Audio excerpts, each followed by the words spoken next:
the second season, where dreams are realized, where legacies are forged. But before that, you have to make it. As the season draws to a close, two familiar faces sit atop the table once more, a fight for Heartland supremacy. These foes, warring since the dawn of the league itself, renew their bitter battle one more time. Postseason hopes hang in the balance. It's Minnesota, it's Chicago City. The playoff push starts now. City to the Twin Cities and every locale in between, all eyes on Eagan. Division leaders Minnesota Aurora battles with Chicago City, a match with heavy postseason implications. Mother Nature will absolutely play a factor in this match. Heavy downpours anticipated throughout the duration. Our Delta Dental Kids crew, undeterred by the conditions, walking both teams out for this exciting contest. With that, we welcome you inside TCO Stadium. She's the former NCAA forward, Maya Flackby. I'm Jake Griffith. And Maya, this is arguably the biggest match these two teams have played as the regular season winds down. So much on the line for both tonight. Yeah, both teams need to come out on this field ready to fight for this win. These 3 points are so important for Aurora and would help them secure that playoff spot. And they already have an edge over Chicago City, having 4 more points than them. So essentially, an Aurora win would knock out Chicago City from that playoff contention. These two teams have met once before this season. They played to a 1-1 draw. A win moves Aurora closer to their 3rd straight division title. A win for Chicago City keeps them in the playoff contention. We head to break on Fox 9+. On the other side, kickoff when we return.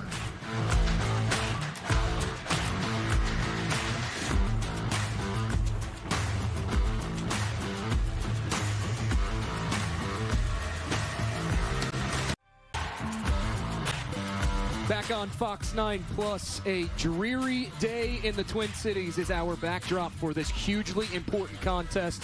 Maya, as we take a look at our starters presented by St. Paul College, first for Minnesota Aurora, going with the 4-2-4. Again, we see another changed 11 for head coach Colette Montgomery. Alicia Donnelly back in the back line after missing last match against Bavarian. No Nicole Norfolk tonight, so Addie Wickers slides back from a defensive midfield role onto the back 4. That changes the complexion for this defensive alignment for Minnesota. Colette Montgomery had emphasized how she wants to give everybody an opportunity to play. So this is an important game for Sophia Bush and Julia Sattler to show that they have that creativity, that grit, and they can bring it against Chicago City. As for Chicago City, second-year head coach Lakeisha Gums, the former Leicester City women reserve coach, rolling out a 4-3-3. They go with Crotty, Pattison, Castro, and Soto along the back. Grizik, Castagnon, Pineda in the middle, and Spence, Jamie, and Nemec, the 3-striker approach for Gums and company. Molly Vapinski will get the start in goal today. Taylor Kane getting the start in goal for Minnesota. This a fantastic goalkeeping matchup. Both keepers come in with sub-1 goals against average. Vapinski an 0.93, Taylor Kane an 0.60. Taylor Kane has had a hand now in 3 consecutive clean sheets for Minnesota.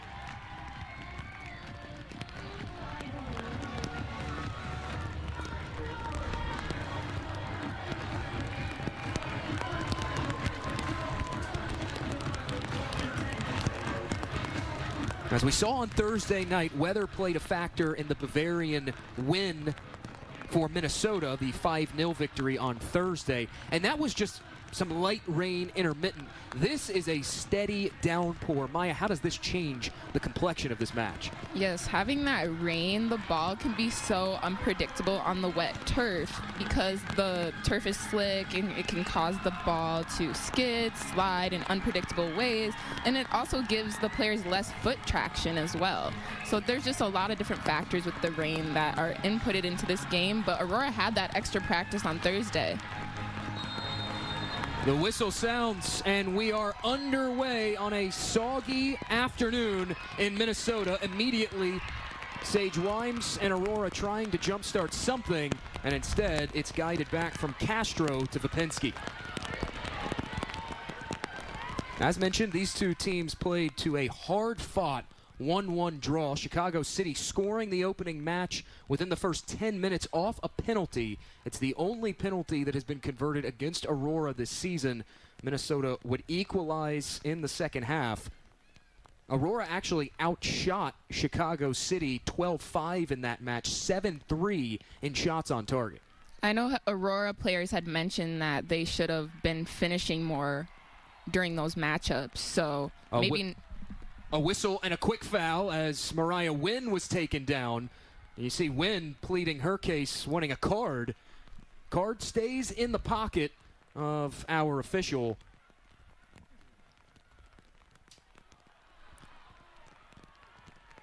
As you can see, Mariah was really about to be able to have a good chance at scoring a goal there and was totally pushed by the Chicago City player where she fell and received a call. Andrew Dosh, our man in charge this afternoon, and he having a very brief word there with the Chicago City wall. Katie Duong will take this quite literally a step outside the 18. Duong struck from 21 out on Thursday night. Duong hooks one in. It's off the crossbar and in. Minnesota strikes first.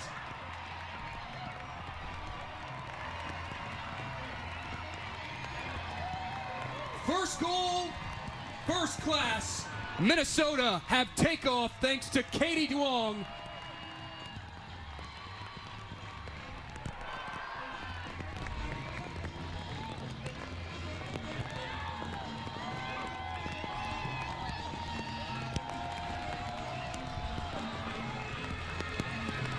Duong just showing us how skillful she is from that line.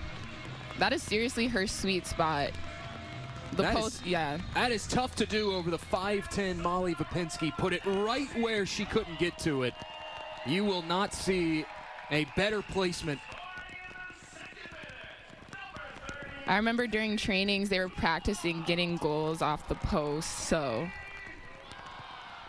that just shows you that's a testimony to what they've been practicing.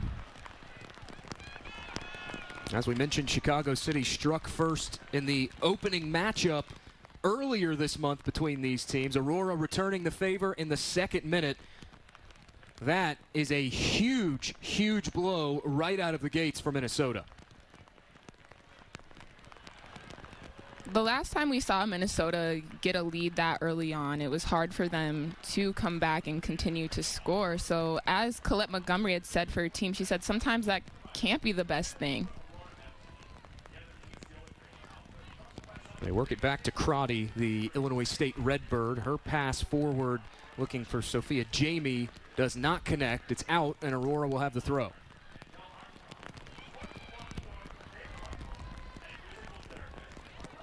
Flick on from Joe over the heads of everybody. Now cross whiffed on here as Wimes tied up on the near stripe.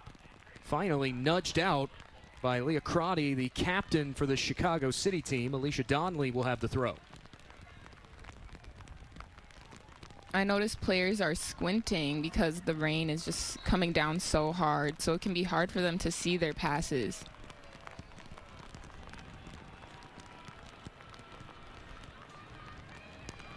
A whistle and a foul.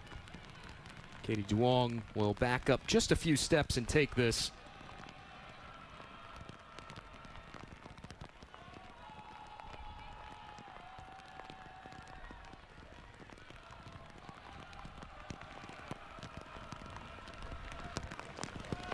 This is a very dangerous position as Duong is very strong from this placement, as she just got a goal from literally the opposite side.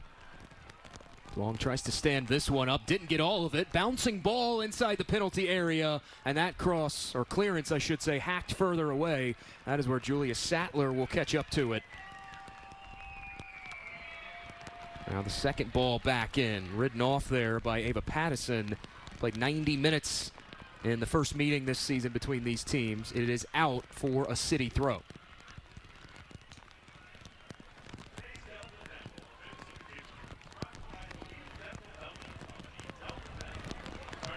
Lob back forward. Chicago City struggling to clear the line, so to speak. They have spent considerable time in this defensive third. Minnesota has been the strong team fresh out of the gates. Chicago City's head coach Lakeisha Gums had emphasized how they had exceptional defending against Aurora inside the 18-yard box and how Aurora is strong outside the 18. So Chicago must close off that outside shooting lane today. So hopefully we'll be able to see more of that, as that was a point of emphasis for her team. Wynn goes to ground to challenge, and that is an errant clearance for Chicago City. However, they do say off of Wynn, so it stays here. Going back to the point Lakeisha Gums made earlier this week, almost prophetically saying Aurora scores all of their goals from outside the box, and what did we see 2 minutes in? A goal from outside the 18, as we have a whistle and a foul against Minnesota.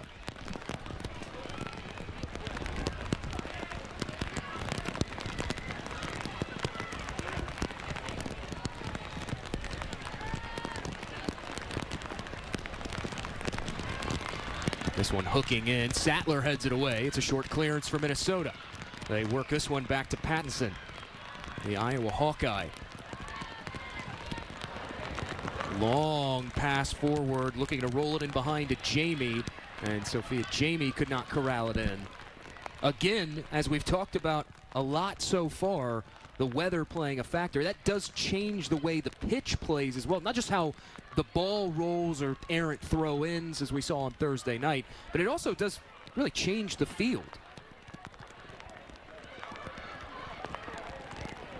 Donnelly felt the footsteps, guided back to Sattler. Now Sattler thumps one clear. Leah Crotty carrying it forward. Stone came up for the challenge, and it's off of Stone. Crotty will have the throw in.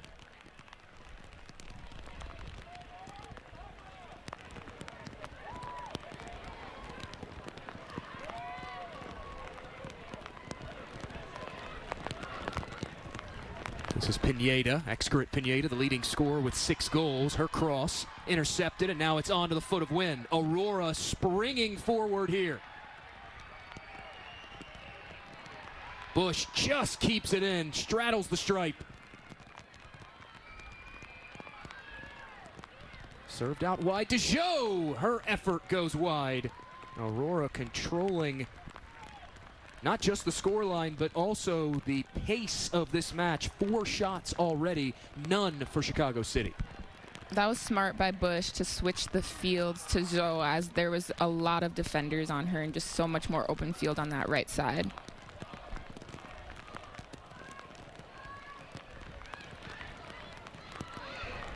Dangerous ball played back to the center back, and Pattison, she had to recover because Sophia Bush was breathing down her neck.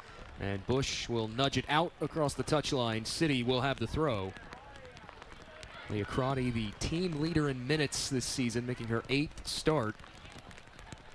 Again, Mother Nature rearing her head as that just rolls right off the hands of Crotty on the throw-in attempt. Yeah, I don't think the ball ever went in, so she gets to redo it.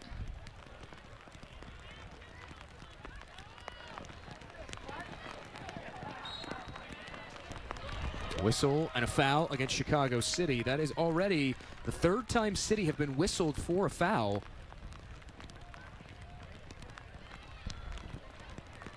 Aurora's made them pay once already. If you're just joining us, it is a Katie Duong goal in the 2nd minute off a free kick that has been the difference to this juncture. This is the 3rd set piece we've seen now from this position. Duong hooks this one to the back post. It falls through, loose, and Vapinski diving on it to end the danger. A frantic situation for Chicago City, and Molly Vapinski bailing them out again.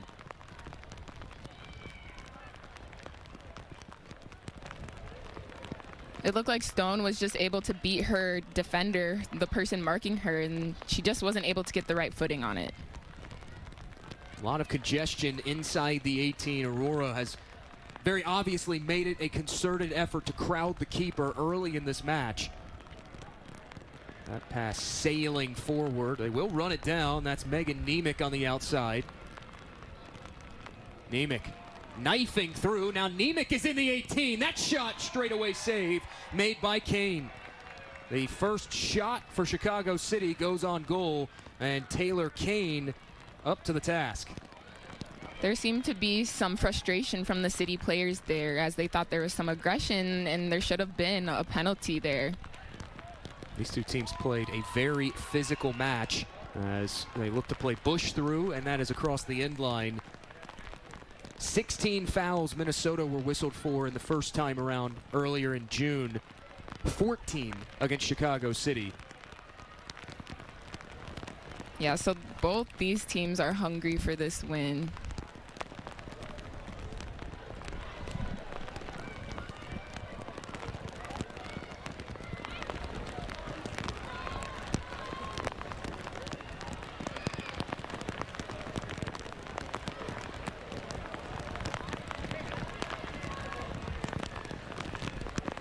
City works it ahead and tangled up with Wynn on the outside again. That time it was Fernando Soto.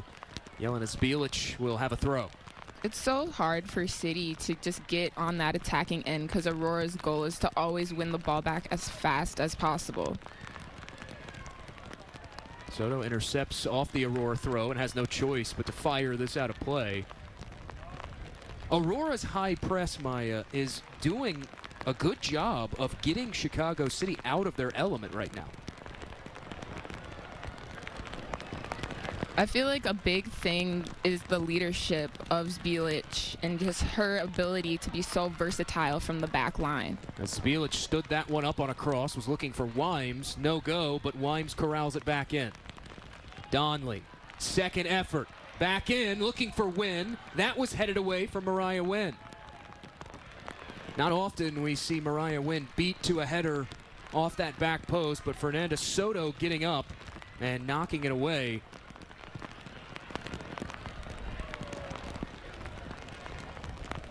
Now Bush stabs it away. Aurora back on it. Joe tried to fire through the middle. Instead found a City player. And light blue shirts converge, trying to build from the back here.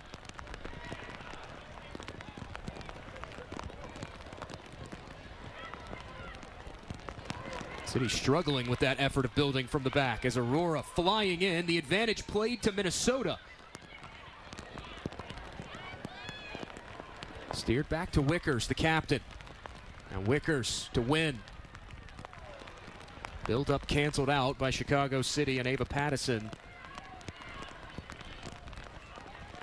Here is Chicago City trying to turn on a counterattack. Jamie carrying it wide, could not get past Alicia Donley, and there's a whistle and a foul against Sophia Jamie. Alicia Donley is so great at using her body in these tough positions while also staying so calm and not doing too much where you could get called for a foul.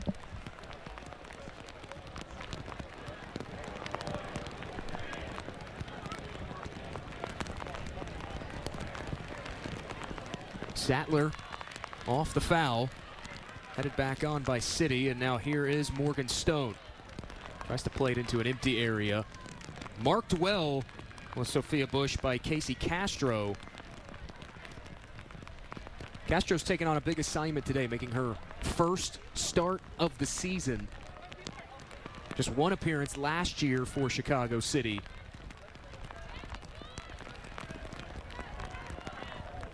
Left off for Joe on the touchline. City was saying Joe was out as they continue to plead their case, and officials say play on. Aurora have earned a throw in. This is definitely going to be a hard game for both teams technical-wise, and I can sense the frustration of not being able to connect those passes just due to sliding on the field.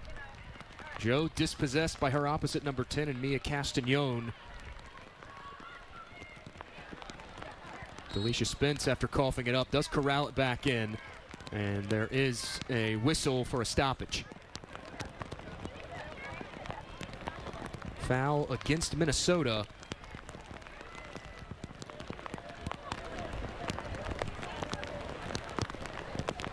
I misspoke. Foul against Chicago City.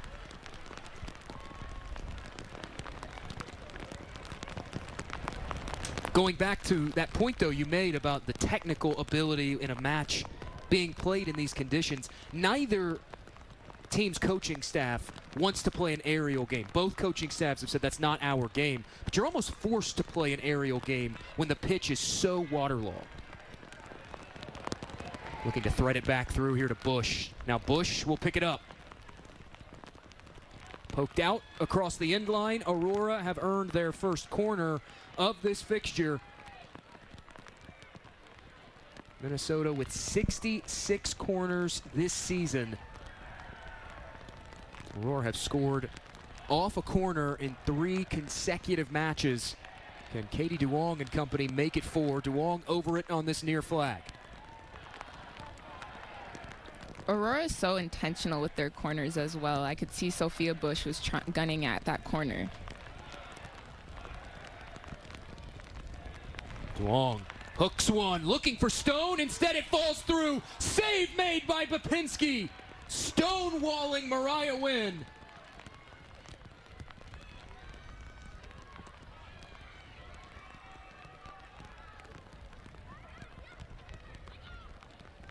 Duong will work it forward. Donley tries to roll it in behind, was looking for Wimes. Instead, finds the gloves of Molly Bapinski, who has stood on her head early despite giving up the opening goal 2 minutes deep. Bapinski, 3 massive stops so far.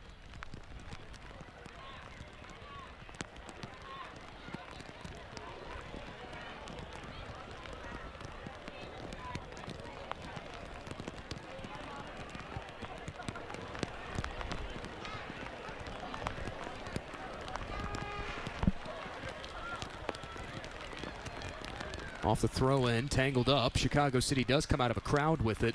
Castagnon nearly lost it.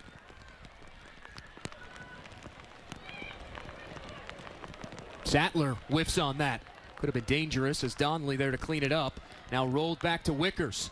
A foot race that Addie Wickers won't win, and smartly the sliding clearance. That will just disrupt the attack for Chicago. Yeah, and then this also gives Aurora time to get people back to defend, as City is in a very dangerous position right now.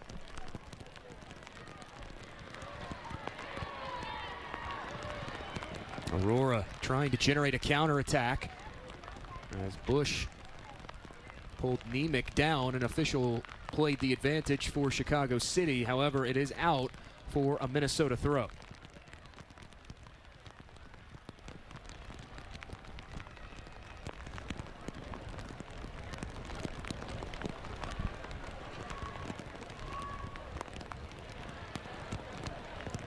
Give and go, intercepted by Duong. Chicago City chasing now. They work it up the far side. Spence wants to slip it through. Thought she had Excret Pineda there. Instead, it's Addie Wickers who just blocks Pineda out. Aurora with another throw. It's so tough for City to connect their passes because Aurora's back line is just so tough. They're literally not letting anybody get behind them and doing everything they can to get a foot in front of them.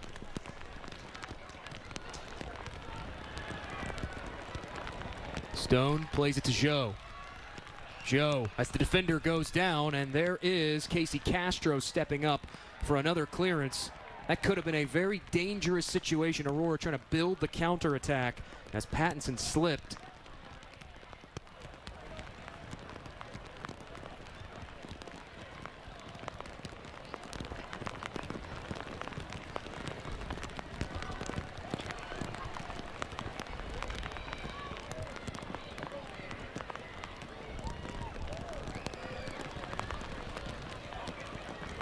Team's tied up off the header. Sattler tries to flick it away. It falls to the feet of Wickers, who steers it back to Taylor Kane.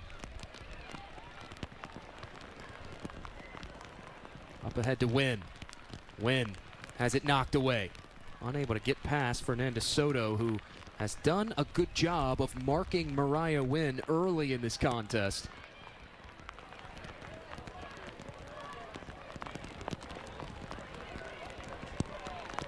Laid off to Wimes. Interchange from Wimes back to Donley. Disrupted by Delisha Spence. Up ahead looking for Jamie. Sattler first to it. Now Wickers hears the footsteps and plays it back to Taylor Kane.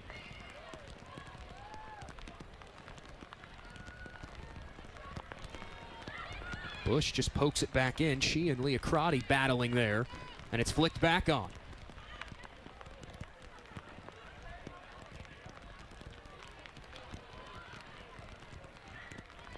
Spielic sticks the foot in, knocks that away from Chicago. Crotty will clean up the mess, and now Bush intercepts the clearance. Bush is in, leaping save made. Incredible effort from Molly Vapinski at full stretch, canceling out the Sophia Bush effort.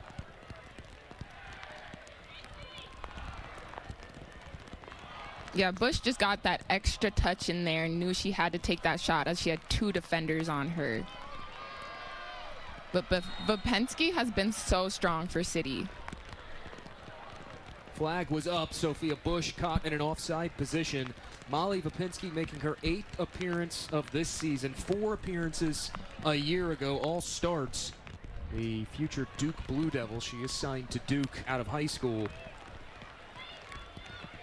Vapinski has been lauded by soccer pundits across America as a generational talent.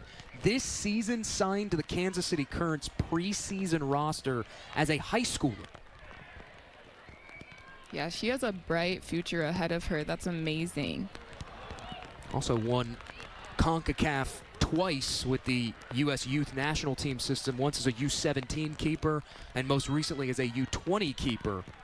As that is out, Chicago City progressing down the pitch. They will have a throw.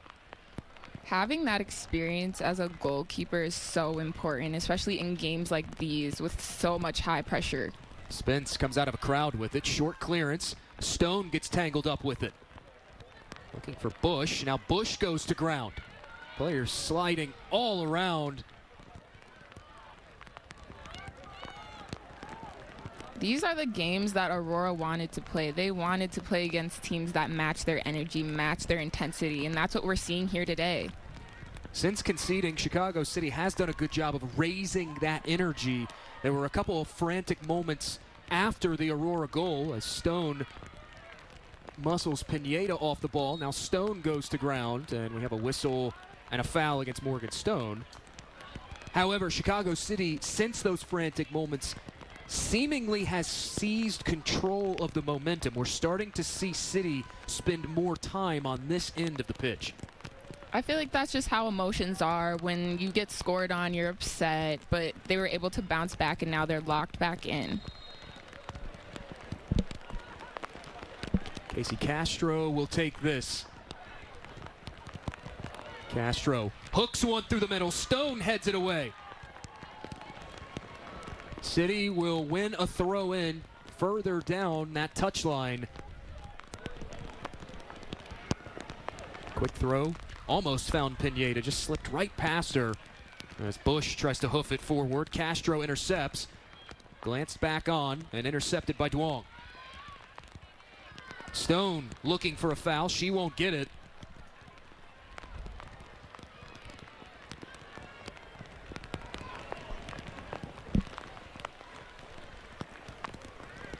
Spielic nudges it out wide to win. Had to double back and instead plays it to Addie Wickers.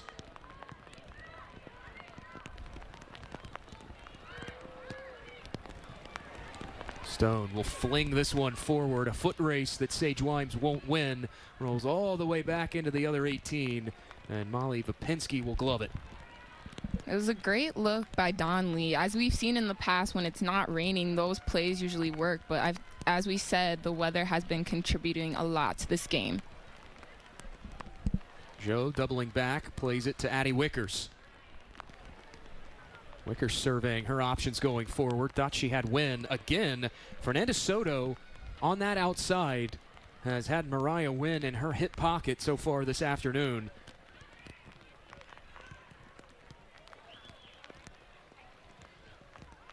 There again, we see another long aerial pass. Going back to what we were saying earlier, you're almost forced by the conditions to play an aerial game, even if you don't want to. Intercepted here by Chicago. Now City carrying it forward. City with an opportunity. Nemec going one-on-one with Donley. Trying to take it to the outside. Donley just muscles her away. gingerly cleared away by Morgan Stone. Now Joe made the mistake of trying to double back, and it's one back by City. An opportunity for Chicago. In, looking for Spence, it goes off the woodwork. Karam's back to Duong, and Aurora bailed out by the post.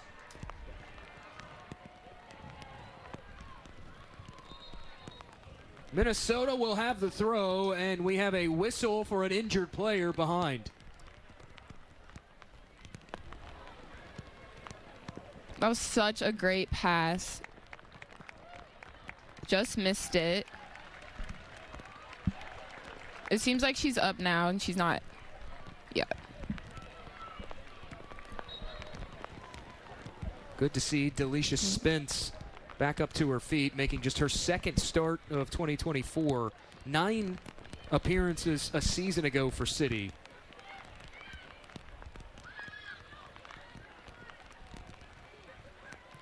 Worked up to Wimes. Nothing going forward for Wimes. Back to Donley. Here's Bush. Now it's Aurora struggling to get out of their own defensive third. Wicker's clearance intercepted. Pineda.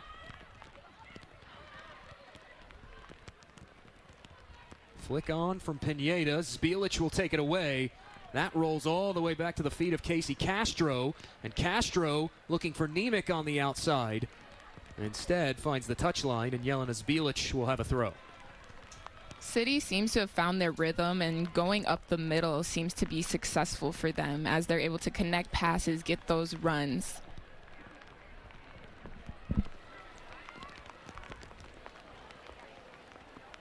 Duong nudges it over to Wynn. Now that's cleared further away by Minnesota.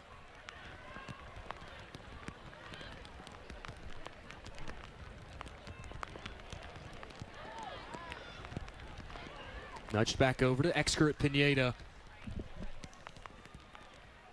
5 goals this season for Excurrent Pineda out of Oklahoma State.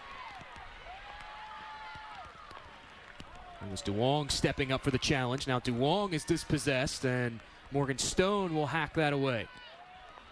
Bodies flying all around as Sage Wimes goes down, and it's a Chicago City throw, quickly taken. Not having that foot traction really causes a lot of the aggression we've been seeing today. Sometimes it's not even intentional. Sattler has to clear it out. Had Delisha Spence all over her. And Chicago City, for their efforts, will win a throw in.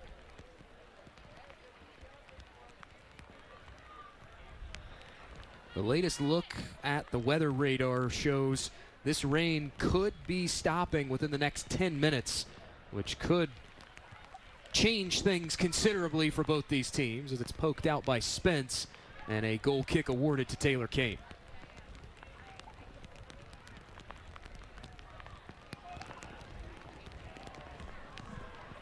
It seems City had just lost a little bit of energy there and weren't able to get in front of the ball before Aurora had that touch to get it out.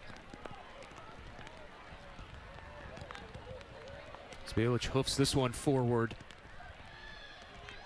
Sophia Bush has been doing a really solid job on the defensive side of things. When Chicago City is doing exactly this, trying to build from the back, you always see Sophia Bush hounding the ball carrier. She was even able to get a shot in about a few minutes ago where she was doing that high press on the defenders, and they just did not see that coming.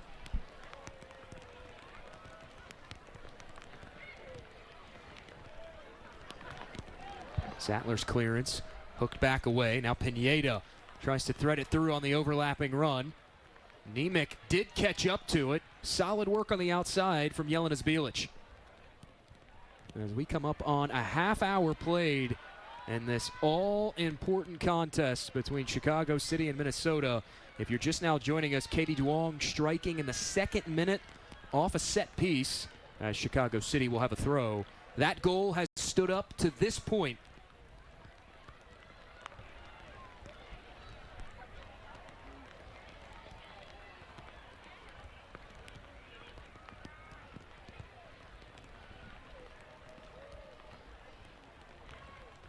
Chicago City has been so smart and technical with their footwork. They've just been able to literally dribble around each Aurora player and connect those passes, but it was just intercepted. Donley served out wide. Here's Sage Wimes. Her cross. Rebound coughed up by Vapinski. Down goes Joe inside the box. Official says play on. Aurora's sideline incensed. Colette Montgomery not thrilled.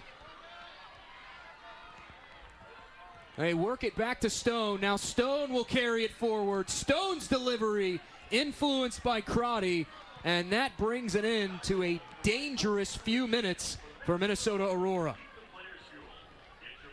I believe the call on that one was just because there was multiple players on the ground from both teams, and that was the most even way to call it. A whistle and a foul as players getting tangled up again. That time it's Delisha Spence getting tagged with the foul.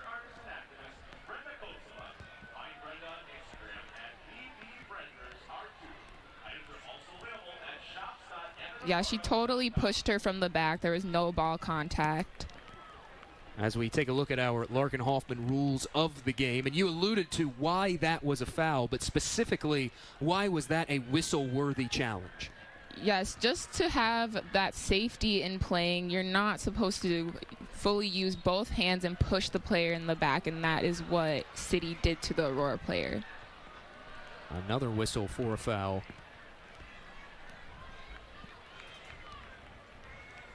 That one going against Minnesota. That is already the 9th foul whistled for combined between the two teams. We still have yet to see any player go into the book, however.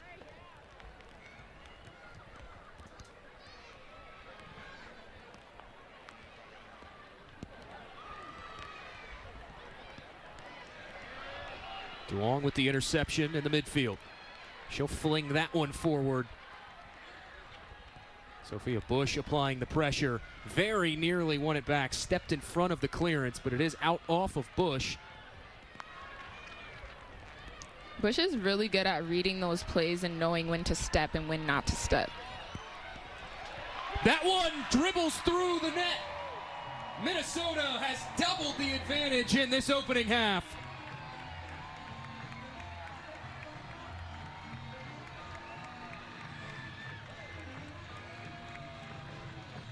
Aurora's high press paying dividends again. That time it's Mariah Wynn getting to it.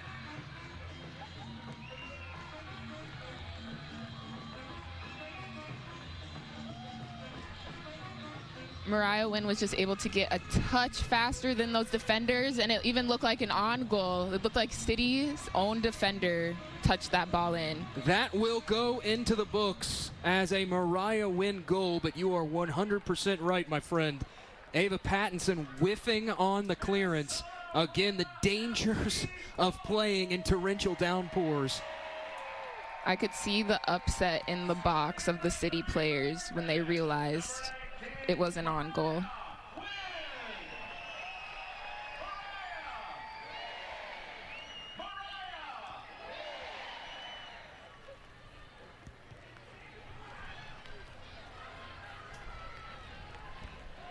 A goal from Katie Duong, and then an own goal against Chicago City has extended this lead out for Minnesota to 2 goals. Glancing header will find the touchline, looking for Nemec again. 5 appearances for Megan Nemec in 2022 with the Chicago City team, but not with the club in 2023. Back for 2024 as we have a whistle and a foul.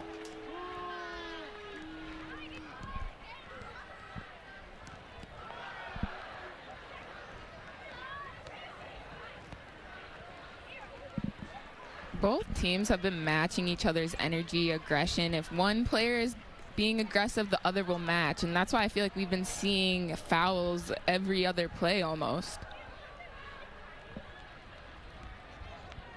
Pineda will take this from a sharp angle on the free kick. Hooks across into the 18 and headed out by Morgan Stone. Chicago City now with their first corner of this match.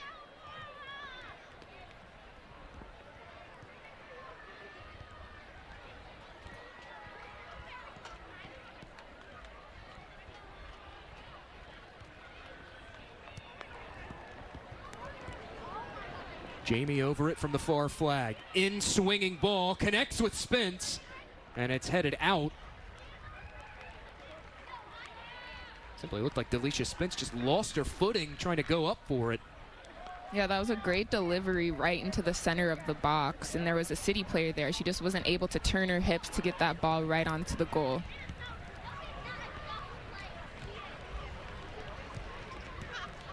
Glancing header from Mariah Wynn. Defender goes to ground. One back by City, and it's worked over to Castro.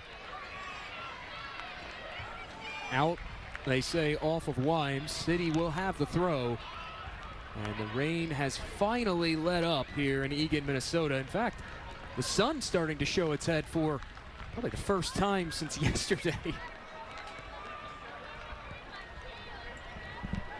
Change of possession will occur via the throw in. Minnesota set to toss it in.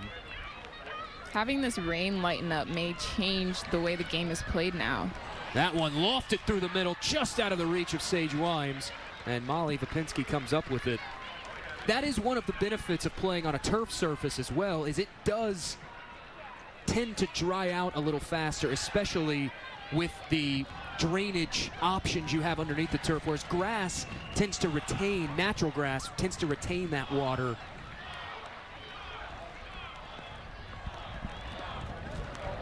I remember when I would play on turf in the rain, it was just so painful when you would fall and slide to the ground. So these players are truly gritty. Whistle and a foul as Morgan Stone falls to the turf.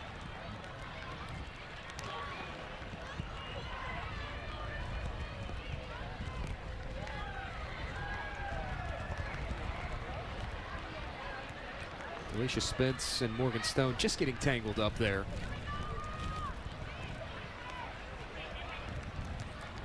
Addie Wickers set to take this, waving players forward.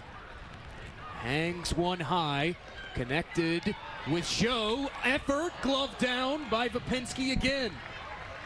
Joe just was not able to get the right footing on that one.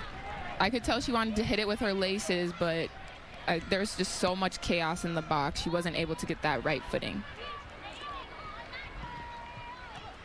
That is already the 9th shot of this contest for Minnesota. 5 saves now for Molly Vapinski.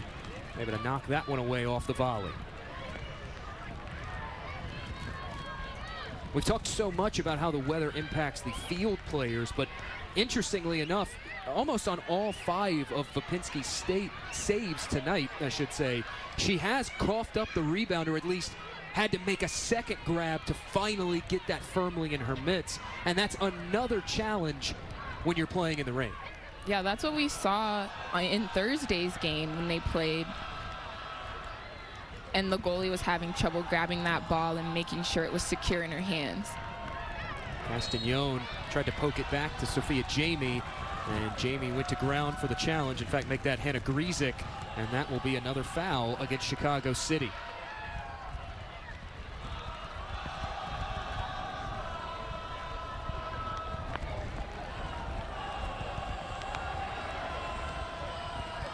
Despite the weather, a fantastic crowd has turned out here at TCO Stadium, and they are making their voices heard as we approach the 40th minute. Out for a City throw.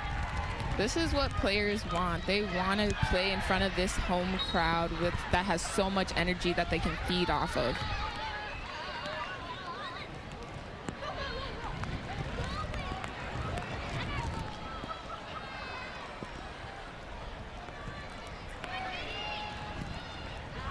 Cleared away by Chicago City. Stepping up for it is Pattinson again. Nudged back on over to Zbilic. Looking for Wimes ahead. Cleared away. And headed back on by Wickers. Wickers does a great job at always going to the ball, never waiting. Next grip, Pineda comes up with it. Smartly plays it to Pattison. Aurora converging, though, on a high press. It pays dividends. One back by Minnesota and Jelena Zbilic. Crafty pass there from Mariah Wynn. In stride to Zbilic, who has options all around. Calls her own number. Parried away by Vapinski. That would have been an insane goal. The pass, starting with the pass from Wynn. just the way she was able to read that ball and look and know she had that shot. And the save, just the jump by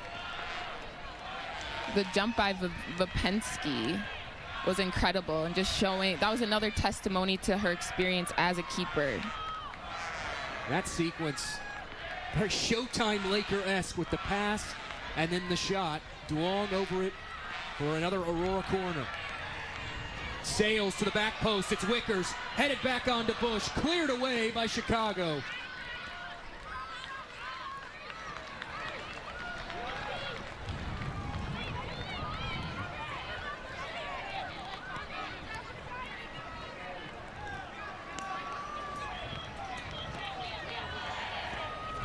Looks like Colette Montgomery was able to get a few words in to Julia Sattler.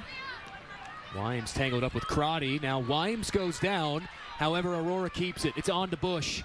Bush tries to hang one high and just didn't get enough under that cross. Instead falls into the gloves of Molly Vipensky. Vipensky is so tough and so strong as a keeper. It's going to be hard for Aurora to get these shots from afar that they've been getting in these past matchups. Aurora back on it, one back by Wynn. Counter-attacking is Minnesota. Foot race, and Vipensky will win that. Have to watch out for Sage Wimes, and very clearly Chicago City knows she is a threat. 3 goals, 1 assist in her last 4 appearances. She has come alive down the stretch. Yeah, Sage Wimes is so dangerous on both sides of the field, both channels. Just her speed and creativity, able to get around those defenders so quick.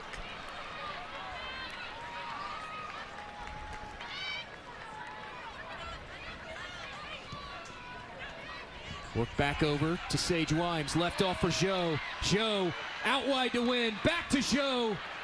Extra pass allowed City to win it back. The cross cleared away. A whistle and a foul, a hard collision as Mia Castagnon down after colliding with Mariah Wynn. That will be a foul against Aurora. Wynn seems when she had jumped up in the air, she kicked back and didn't notice the defender behind her. So it was totally accidental, but great call. As a reminder, Twin Cities Orthopedics and Training House, powered by TCO, are proud to be the official sports medicine and performance providers for Minnesota Aurora FC. Twin Cities Orthopedics is committed to providing world-class service. TCO's dedicated teams of independent physicians, specialty providers, and care coordinators serve patients in clinics, walk-in orthopedic urgent care locations, and numerous other therapy and specialty care settings across Minnesota and western Wisconsin. Regardless of the location, TCO delivers an exceptional patient experience backed by decades of trusted orthopedic and sports medicine care. For more information, visit tcomn.com. Chicago City whistled for yet another foul. We have seen 16 fouls whistled for in this half alone. Physicality has been a theme, as have the City mistakes, including the own goal. They're already about to beat the fouls that they had in the last matchup against Chicago City. In just one half. City pleading for a handball as Stone had stepped in front and blocked out the clearance. Turned over by Pineda off the Aurora high press. City do win it back, however. Aurora sending numerous Navy shirts forward. Castagnon goes down again.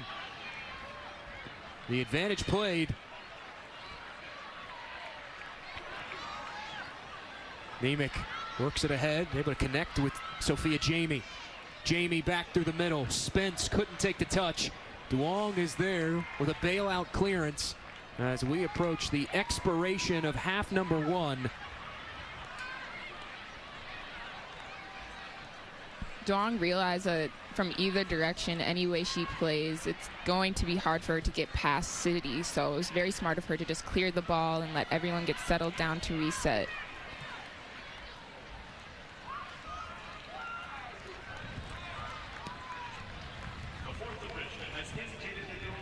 Our 4th official today has indicated a minimum of 2 minutes of stoppage time. Stephen Schilda, the 4th official.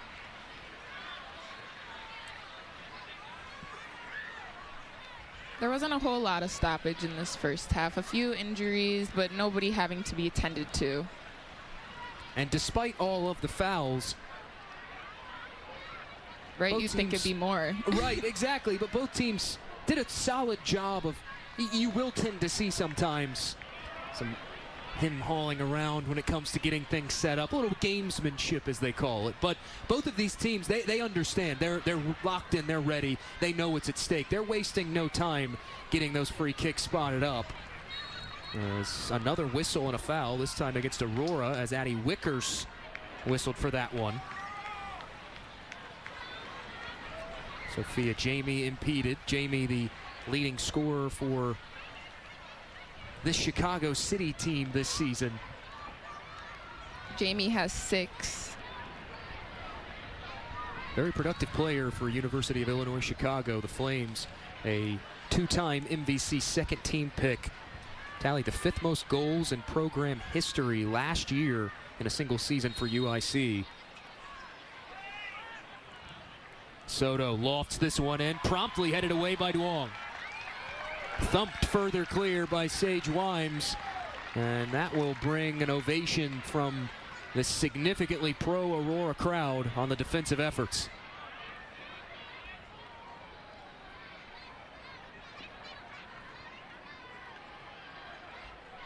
City's trying to make something happen for these last few minutes of play. The whistle sounds from Andrew Dosh, and that is halftime at TCO Stadium. Aurora controlling things on the scoreboard. It was Katie Duong, a second-minute goal, followed up by an own goal in the 33rd minute from Chicago City. That is the difference so far. Minnesota dominating the opening 45 minutes. We head to break on Fox 9 Plus. Don't go anywhere. When we return, back to the studio for our halftime report.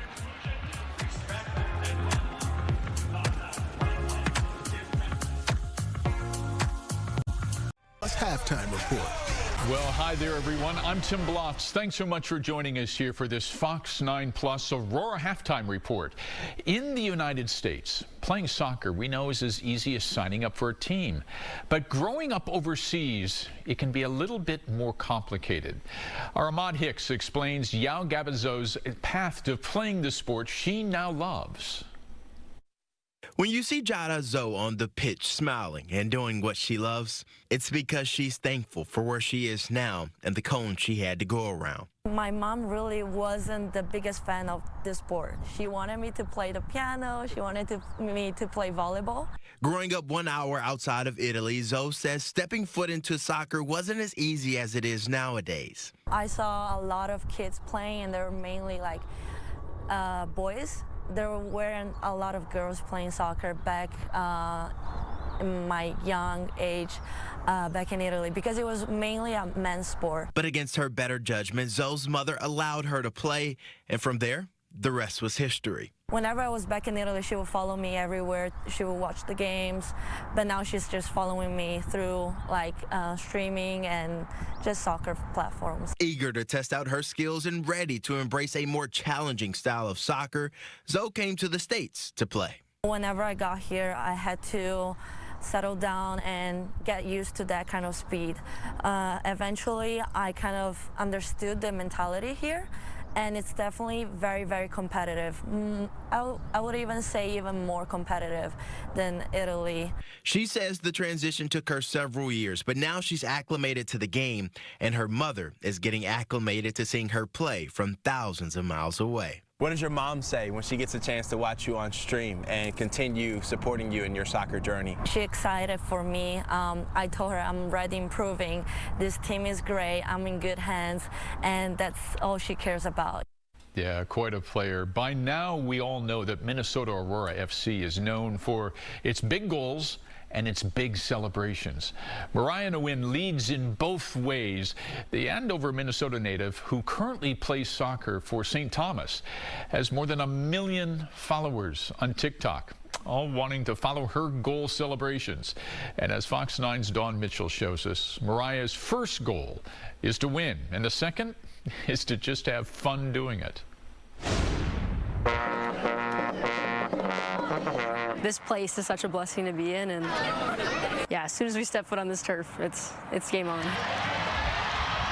Mariah Wynn knows a thing or two about game on, and she knows how to make the fans at TCO Stadium go crazy.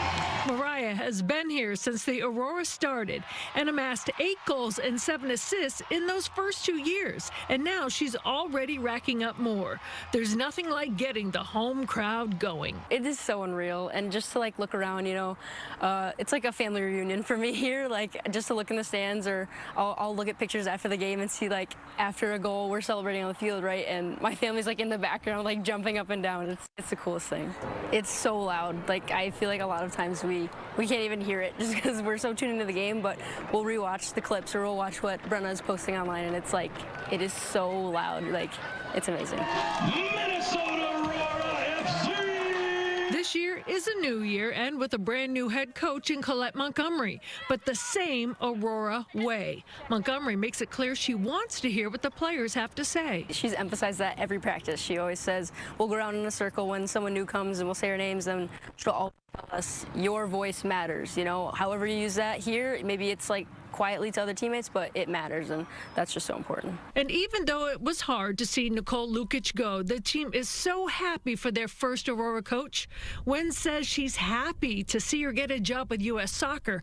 It's quite an accomplishment. It's amazing. That's all we ever want for Nicole. She's just the most amazing human being, and she's still there for us. I still call her every so often, and get those texts from her. I think it's what Aurora's about.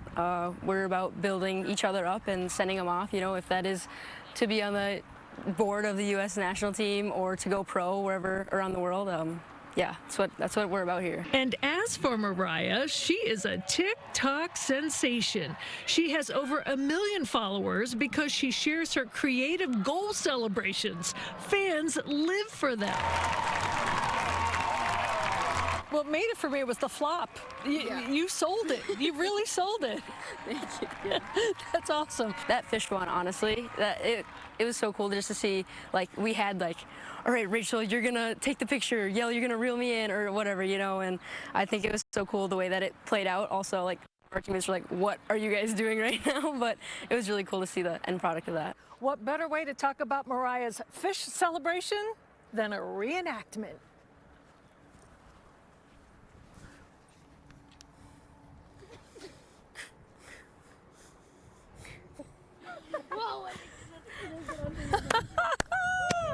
Dawn Mitchell, Fox 9 Sports.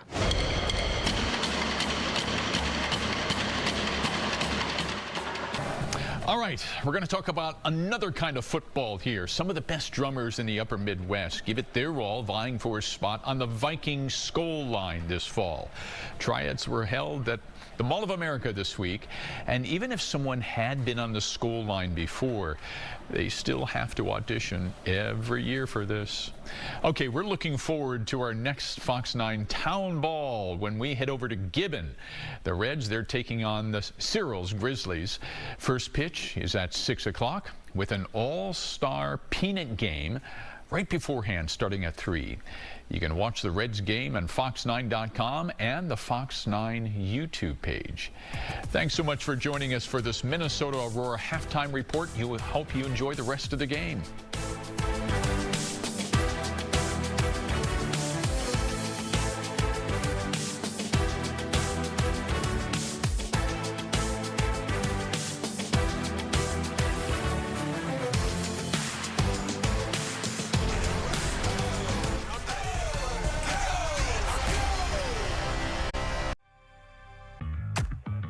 Back on Fox 9 Plus as we get set for the start of half number 2. Minnesota Aurora FC, the Heartland Division leaders, large and in charge in their final home fixture of 2024. A 2-0 lead after 45 minutes of play. Along with Maya Flackby, I'm Jake Griffith. A look at the Heartland Division standings. Minnesota Aurora FC sit atop the table, 23 points, 1 point clear of Riverlight, who took down Rochester FC last night 3-1, and then Chicago City right below that. Chicago City still with an outside chance of making the playoffs should this result stand. They do have to face Riverlight before the end of the regular season. Keep in mind, Chicago City beat River Light at the death in Aurora, Illinois earlier this year. So if those two teams were to finish tied in points, a win for Chicago City in their final meeting would give them the head-to-head tiebreak. That's going to be a great matchup for fans. By virtue of Indy 11's draw yesterday with Kings Hammer 1-1, that puts Minnesota Aurora in the conversation for the #1 overall seed in the Central Conference playoffs should Aurora win out. Right now, Detroit City currently atop the Great Lakes table with 23 points. However, they have a very important contest that just kicked off in Detroit, Michigan against Kalamazoo, who currently sits 3 points behind them. Kalamazoo in a neck-and-neck battle with River Light for that final wildcard spot. Each game from here on, no team can take lightly. It's so important for them to just win here on out so they're able to secure that playoff spot because teams just want to keep playing. Aurora entering this match on a 5-match winning streak. That is some form. You look at their last 5 and you see W's all across the board. Coming off their 3rd straight clean sheet in a 5-0 victory against Bavarian. The 4th match this season, they've scored 5 or more goals. The scoring hasn't been as prolific at times, but Colette Montgomery has said that's not indicative of Aurora being not as good of a team as they were last year. We all know the gaudy scoring numbers Minnesota put up in 2023. Colette Montgomery saying that is more indicative of how much improved the Heartland division is this season. Yes, and I remember her touching on how she wants to play a professional game and have that professional performance. And just every team continuing to build and grow is so important for the game of soccer. A chance to look at first half highlights because it was an action-packed first 45 minutes despite the rain. Minnesota was able to draw a number of fouls against Chicago City. Molly Vapinski, Maya, has really been the standout story, though, for City.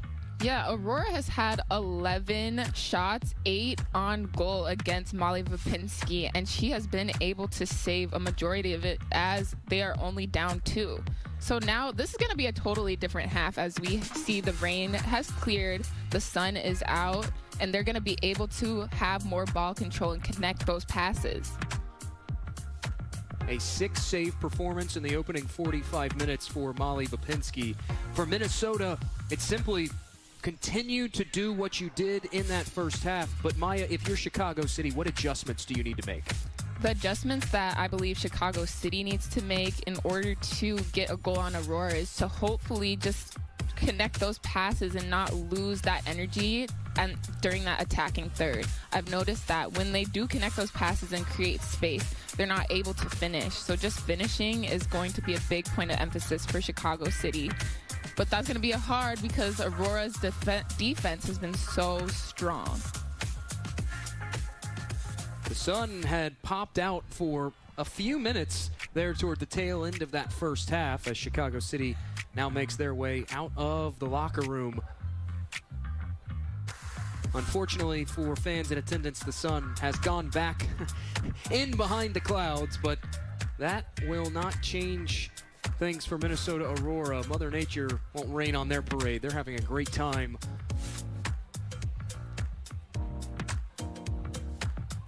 This is such a fun team. I feel like they all have just little unique quirks about them that just makes them have so much fun, as you see in their celebrations, their dancing.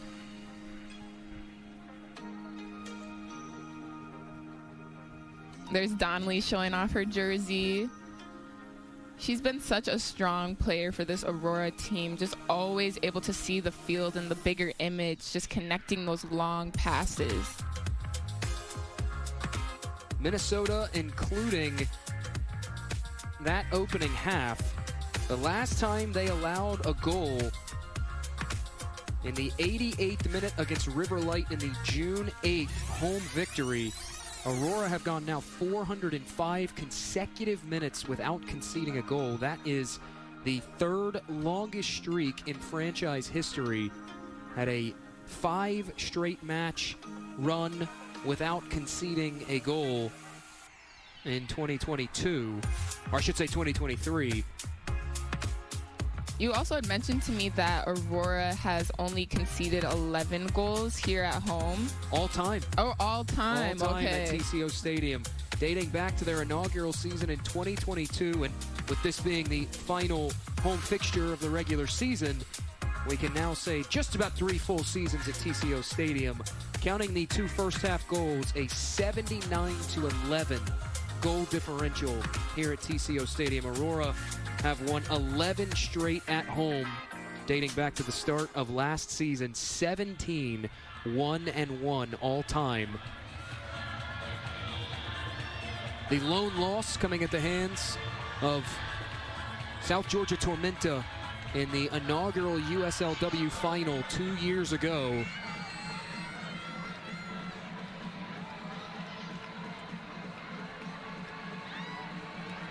I remember that being a tough loss and a lot of sadness, so I can tell Aurora's hungry to get back. We are back underway after the whistle. Aurora looking to extend their lead. Chicago City looking to claw their way back into this one.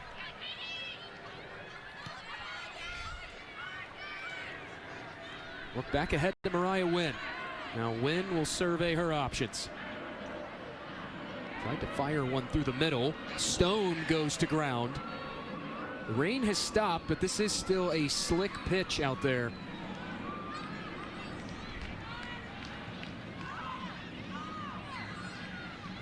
Left off for Wynn.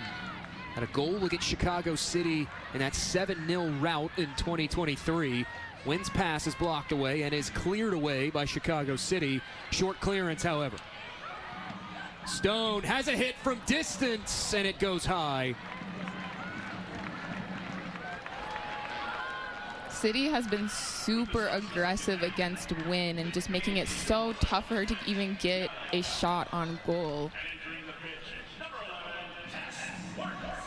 Tess Wertz coming on for the second half for Minnesota. The lone change at halftime for Aurora. Very nearly had Sophia Bush on an overlap. It's cleared away by Chicago City. Aurora will have a throw.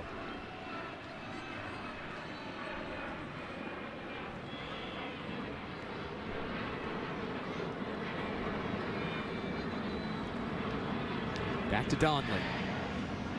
Donley unhooks across. Clearance was errant. Wynn will come up with it. Tried to leave it off for Bush, and it's poked away by City. Duong is there, back forward to Sophia Bush. Bush, the second ball back in, falls to the feet of Wertz. It's loose, the flag comes up as it's pushed wide. Those were great runs by Aurora. They were just able to get every player involved. Starting with Bush, Wertz just wasn't able to get in front of that defender. But there's still opportunity for Sage to get that one quickly in, but you can sense the frustration. It was just unlucky. Chicago City breathing a sigh of relief because the offside flag wipes out another Aurora corner. Minnesota back on it after a midfield turnover. And now Aurora connecting passes. Donley had support on the outside, missed a wide open Tess Wertz, and Jasmine Castagnon is down again. Castagnon making her first appearance of 2024. Made 7 appearances in a City shirt a season ago. Castagnon 6 appearances this year in the Liga MX Femenil for Cruz Azul women. This being her first appearance with the team, it's kind of hard for me to tell. I feel like she's been able to slip right in and have that bond with the team. Spence trying to carve an opening here for Chicago. Unsuccessful so far. City still with it as it's guided back to Leah Crotty. Make that Jasmine Castagnon, who goes down again, and a whistle from Andrew Dosch for another Aurora foul, their 7th. That was great speed by Wimes there, just getting up to her and getting that ball. It just seems like the rain and just slipping may have caused it to be more of aggression versus getting the ball. Strong up kick. Morgan Stone meets it with the head. As Wirtz collides with Crotty. Pineda trying to find something, could not. Tess Wirtz will hoof this one forward, and Sage Wimes applying the pressure. Smartly steered back to Vipinski. Yeah, I was about to say, that's all you should do against Sage Wimes. She is so dangerous when she gets that ball. Here's Soto with space to move. Tried to roll that in behind. Zbielich was there. Now give and go from Duong to Bush. Played into an empty area. Sage Wimes won't catch up to it. It forces Casey Castro's hand. As we mentioned, Castro not just making her first start, her first appearance of 2024.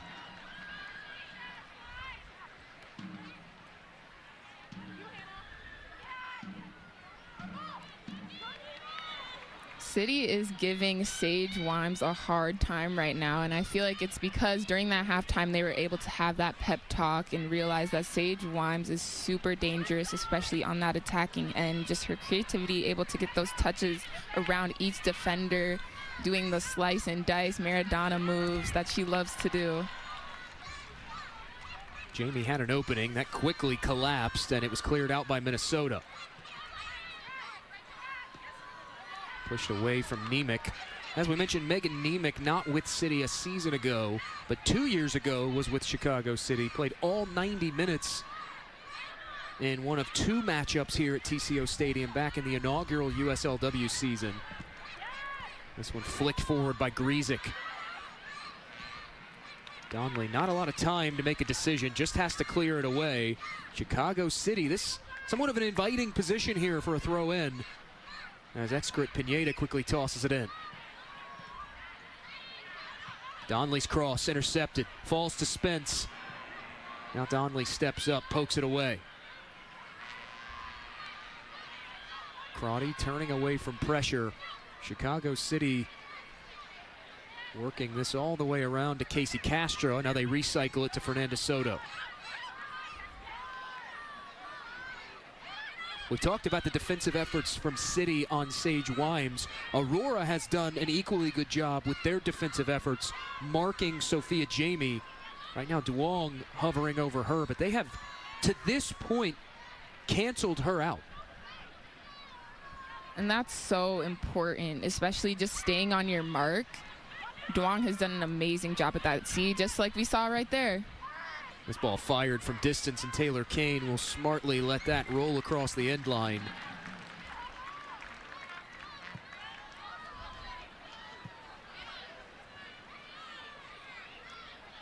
Taylor Kane talked to me about the importance of staying mentally ready. As a keeper, you're not always involved, but you always need to be ready, be prepared for the unpredictable.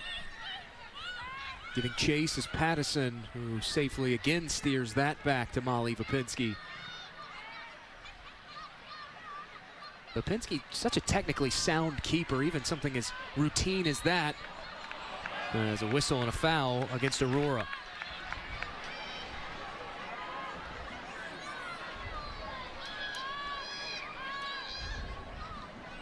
If you're just now joining us, it was a Katie Duong goal in the 2nd minute off a set piece that opened the scoring for Minnesota. They later tacked on a second thanks to an own goal in the 33rd minute for Duong as they go on the give and go for Wynn, who does not keep it in just by inches. The goal for Duong, now 5 straight matches with a goal for Katie Duong. Quickly off the restart, Minnesota intercepts. A counterattack building for Aurora. Stone just tried to glance that through to Wynn. Wynn's presence does force the clearance, and Aurora will have a throw. That was great communication by Aurora there. I saw Stone raise her hand up to make sure that she saw her and was able to just almost get a touch on it, but the defender had that extra step in front of her. Zbielich on the corner of the box to Bush, just out of the reach of Morgan Stone. Could this be a counter for City? Nemec racing forward with it. Has support, finds Jamie, back to Nemec. Sidesteps one challenge. Nemec goes down and the official points to the spot. A penalty coming for Chicago City.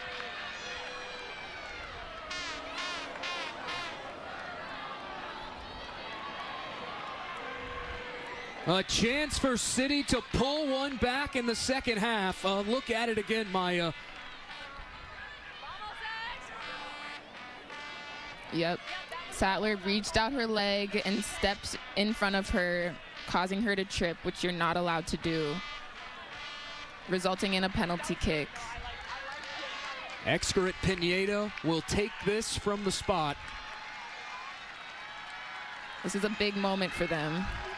Penalty kicks can be a lot of pressure because sometimes it's just all about mental. Especially the TCO crowd right now is cheering loud for Aurora.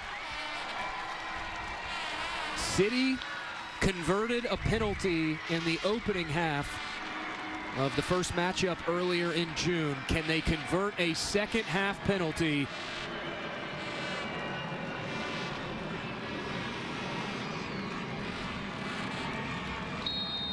Pineda scores, soundly beating Taylor Kane, and Chicago City has pulled one back for the first time in 415 minutes. Aurora have conceded a goal.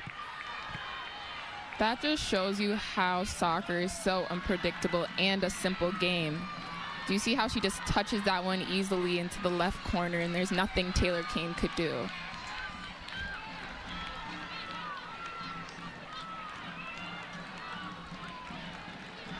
A new ball game in this second half. Chicago City with life on the road. Quickly up ahead to Wimes. Wimes all alone. Has support into the middle, and Mariah Wynn immediately responds.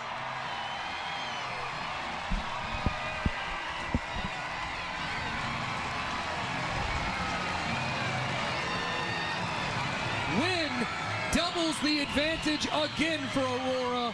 A brace in the regular season home finale.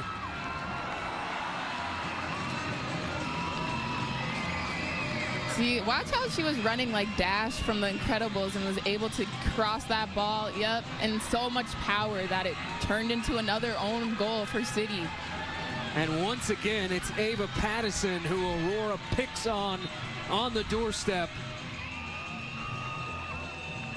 A change made for Minnesota. Khalees Barton will come in. Out comes Jelena Zbielich.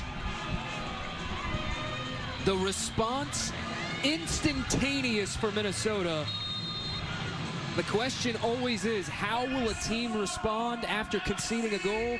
Well, there's your answer if you're Minnesota Aurora. Yes, this is what Colette Montgomery wanted to see from Aurora. That was such a strong response and just shows you that they are wanting this game. They want to win. And now the question becomes for City. They had life, and now immediately back on the ropes, down by 2 goals.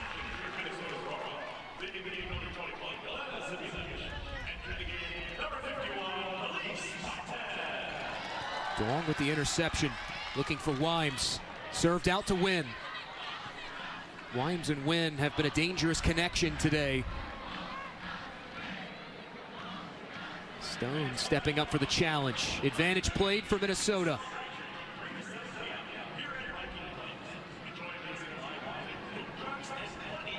The danger in Wimes and Wynn's connection, I believe, is because their speed, their size, they're just able to get around those players so slickly. Whistle and a foul against Wickers.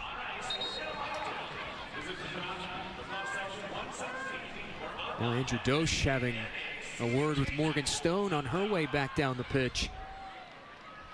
Stone voicing a little bit of displeasure with the whistle, and Andrew Dosch finally saying, that's enough. Yeah, sometimes refs like to do that instead of doing a yellow card because it's not really needed. Barton heads that away from danger.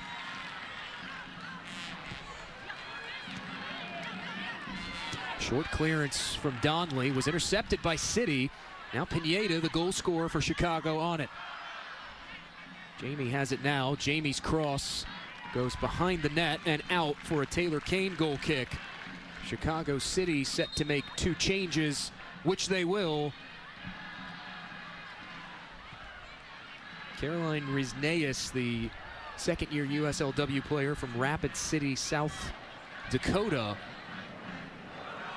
as well as Sage Thor out of Sylvania, Ohio. It'll be nice for City to now have a fresh set of legs, people more energized, so they're able to hopefully create in their final third and get a shot on goal. Rizneus and Thor do sub on at this stoppage. We saw some really overcast skies, a lot of rain. Fortunately, with a Thor here, we did not see any lightning. Now we have another stoppage from Andrew Dosch, and it's a foul against Chicago City.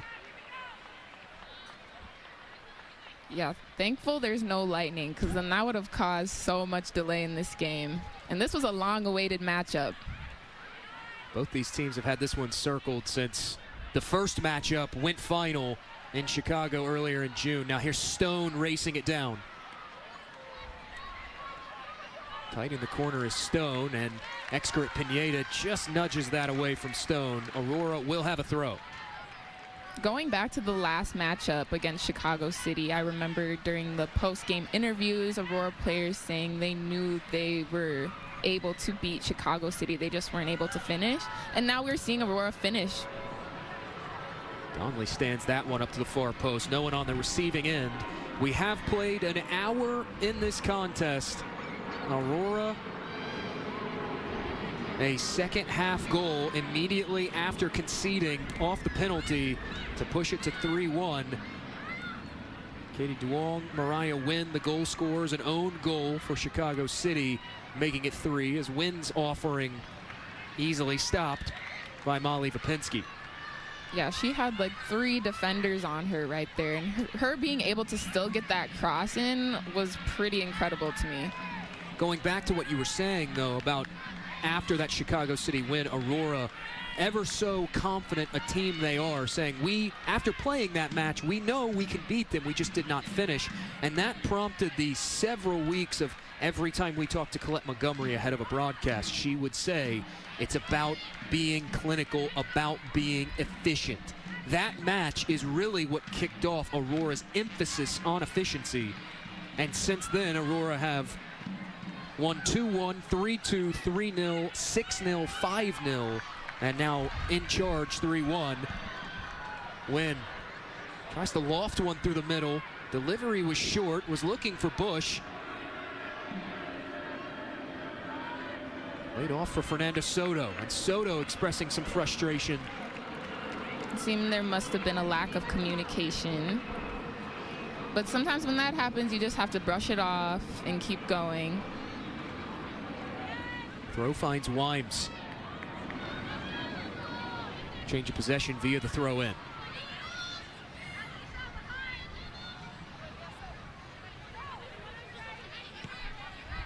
You are right, Maya. They are being physical with Sage Wimes, and it has gotten her out of her game a little bit.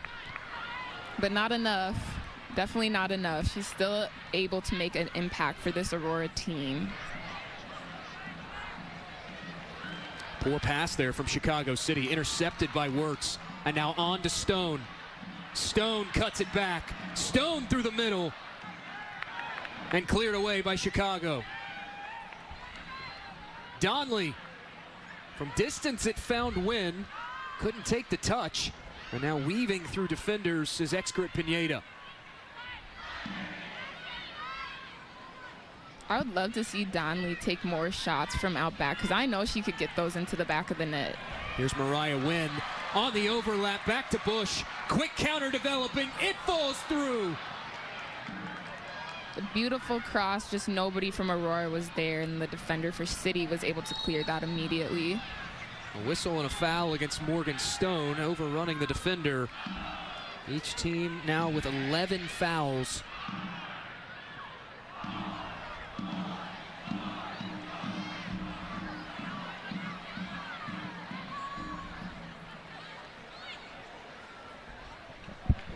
Sattler guides that back to Taylor Kane. And Kane, a long pass forward to restart things. Glancing header from Stone. Now Bush underneath it. Bush looking to play Wynn through, and there is a whistle and a foul as Soto takes Wynn to the turf, and our first booking of this match.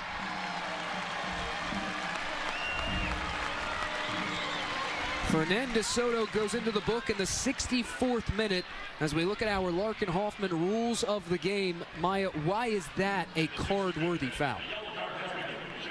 Usually a yellow card is called for the conduct of a player, and it's for the safety integrity of the sport. So she must have collided with Wynn there in a way where it was just totally to stop her from getting the goal, and aggressive enough to where it could cause an injury, which resulted in that yellow card.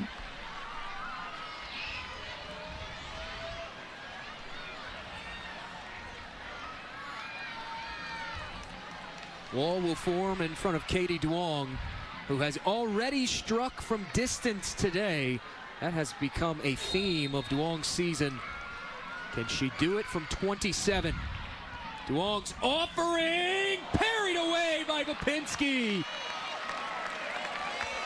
Yeah, that was all Vipinski. That shot by Katie Duong was set to go into the back of the net. This is professional soccer that we're seeing right now.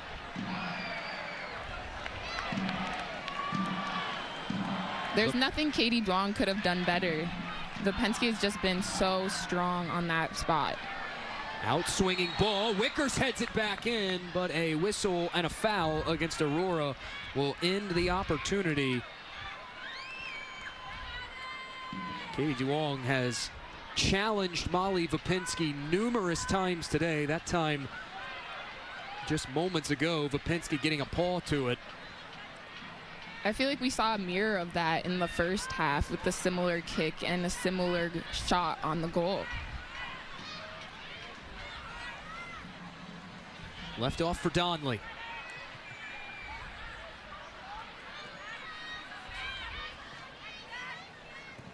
Wickers tried to sidestep Sophia Jamie and could not. Jamie wins it back for Chicago City. Wanted to play it through, was looking for Sage Thor, and just cleared away by Julia Sattler. Wickers is such a strong, smart player. I noticed that when the defender had gone back to her, she knew there was no other Aurora defender behind her, so she was trying to honestly cause a foul. Second corner of the match coming for Chicago City.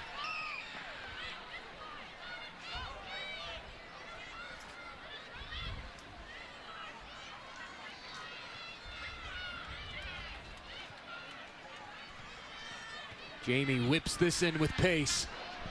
Unmarked in the middle, but headed wide.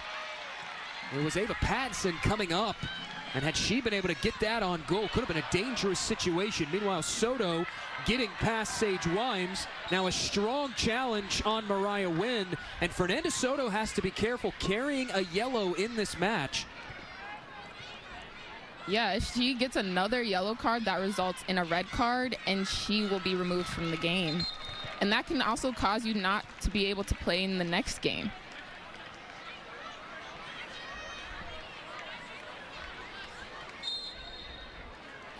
Mariah Wynn slow to get up as we take a look at it again, and this just a dangerous challenge, Maya. Yeah, she totally clipped Mariah in the back of the legs, and that could have been so dangerous, especially when you have nowhere to fall and it's like you're falling on your head. Works, it's loose in front of goal and finally pops back into the gloves of Vipinski. Again, a crash the keeper situation for Minnesota. Sage Wimes and Mariah Wynn right there. All started thanks to the efforts of Tess Wirtz.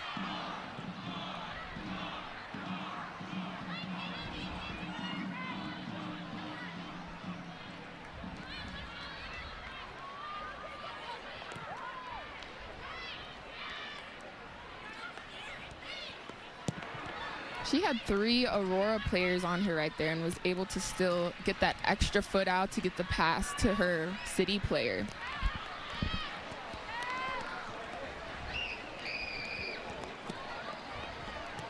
Umbrellas and ponchos will pop back out amongst those in attendance as a steady rainfall dropping down from the skies. Soto just couldn't corral that in on the touchline.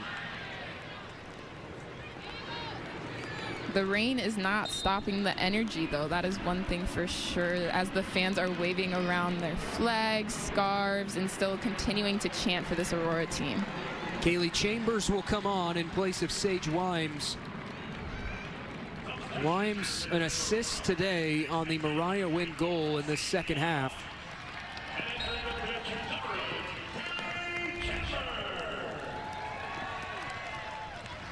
Headed out by City and Ava Pattison.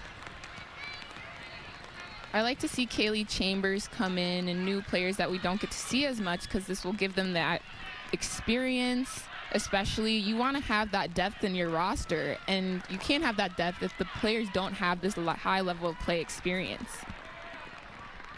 Thanks to the error from Chicago City, Aurora now with their 7th corner of the match. They short the corner quickly. Donley, the service, out wide. Wickers heads it back in, but it's wide of that far post. She just didn't have enough power on that header. She was kind of flat-footed and wasn't able to make a run on it to get it into the back of the net.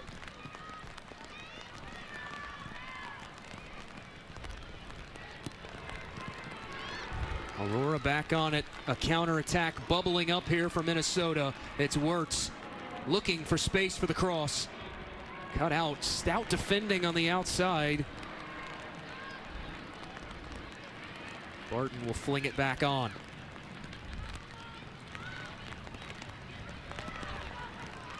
Pineda with time and space. Wirtz quickly shuts that window. Seems like she just wanted to get that ball away from the defender, and it was too big of a touch right there. Rizneus, a second half substitute for Chicago City, tried to play it up that far touchline and instead rolled it out. Another change made. Shannon Walsh will come on for Chicago City.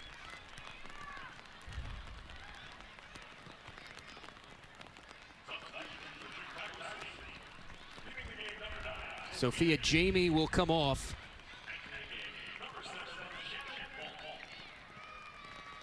Chicago City is such a young team compared to this Aurora team, as Shannon Walsh, who comes out, was born in 2005, which makes her 19 years old, which is a lot of the age of the Aurora players. That's their youngest. That's the interesting thing about the Chicago City team is age-wise, they are a very young team, but 23 players from a season ago, including 16 who saw playoff experience, as Chambers leaves it off for Wirtz. Wirtz from distance, and that forces a save from Molly Vapinski. A fine one at that. Molly Vapinski has been the true glue for this Chicago City team. Aurora has had so many shots on goal, and she's just been able to save one after one, as it's only 3-1, when usually we would see Aurora have 6 goals by now. Headed back on. Mariah Wynn underneath it for Minnesota. Walsh challenging Wynn. Now Crotty through the middle. That takes a hop off a defender. And the counterattack quickly canceled out by Alicia Donley. Elsewhere around the Central Conference, it is halftime between Detroit City and Kalamazoo FC. A 2-0 lead for Les Rouges over Kalamazoo. Sattler muscled to the turf, and that will be a whistle against Nemec. And Nemec voices her displeasure with the foul.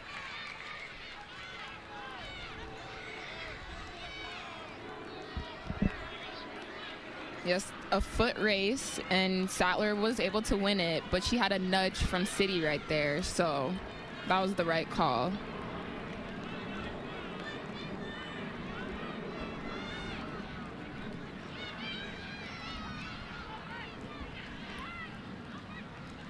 Headed back on. City trying to piece something together here as we come up on the final 15 minutes. Aurora having different thoughts. A counterattack for Minnesota. Took a deflection off the head of the defender in Rizneus. Aurora is so great at creating that space. It was so clogged up in the middle there, and they were able to see Tess Wirtz and create that space that they needed.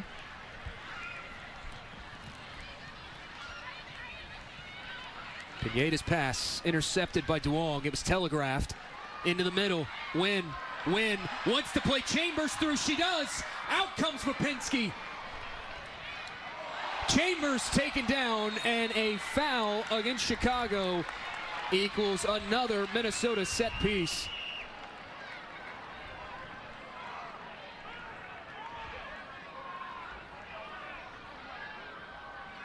That was a bad fall by Kaylee Chambers there.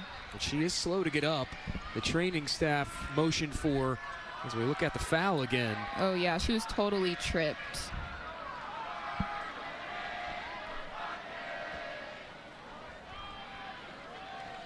Just based on the way they've played the last 10 or so minutes, you can tell there is significant frustration with this Chicago City team. We have seen a couple of frustration fouls over the last 10 or so minutes.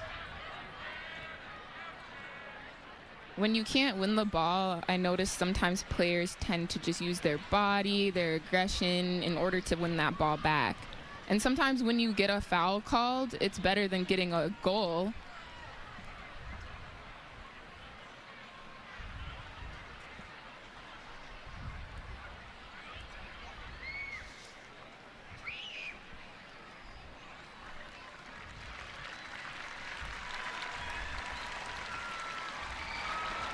Kaylee Chambers helped to her feet by the training staff. She will take a step outside of the playing surface. A look at today's attendance, 4,798. Even with the significant rainfall right around kickoff, nearly 5,000 fans in attendance here, braving the conditions, the soggy conditions. We mentioned it on Thursday night, Aurora's 6,000 plus crowd on Sunday against Chicago Dutch Lions, 6,037. That would have been the 7th largest crowd in the NWSL over the weekend. Rain or shine, these fans come out to support this club. Duong left off for Barton, lobbed back in. Khalees Barton makes it 4-1.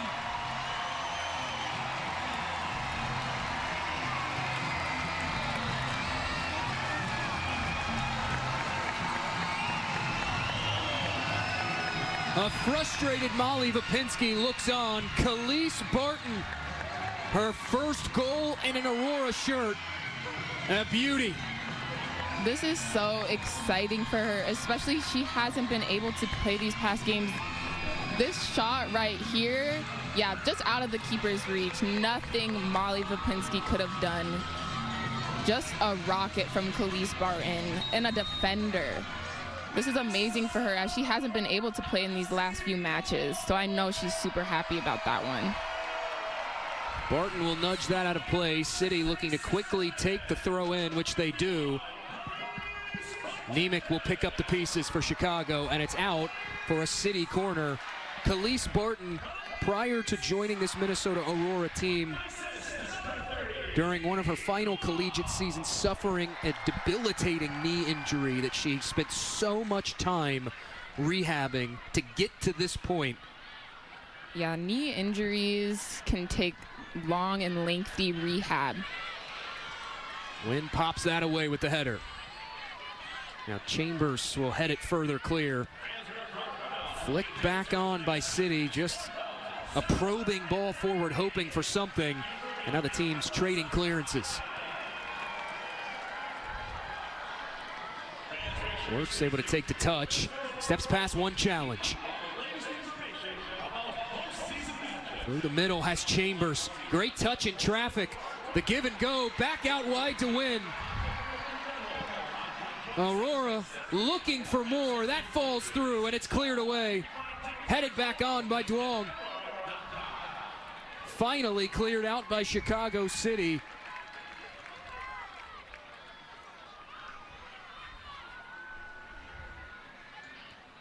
Donley's long throw was looking for Chambers. Flicked back on again by Duong. Steps past one defender. Tried to play Bush through. She was caught flat-footed. It does result in the 8th corner of the match for Minnesota. Minnesota is definitely causing City to scramble around, having to chase them, and it feels like City isn't able to play their game right now, as when they're just scored on, their energy kind of simmed down, which makes sense.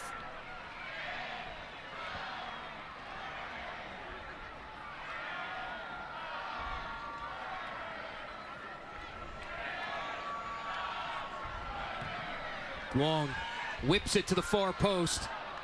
Headed wide, significantly wide, and out for a Chicago City goal kick.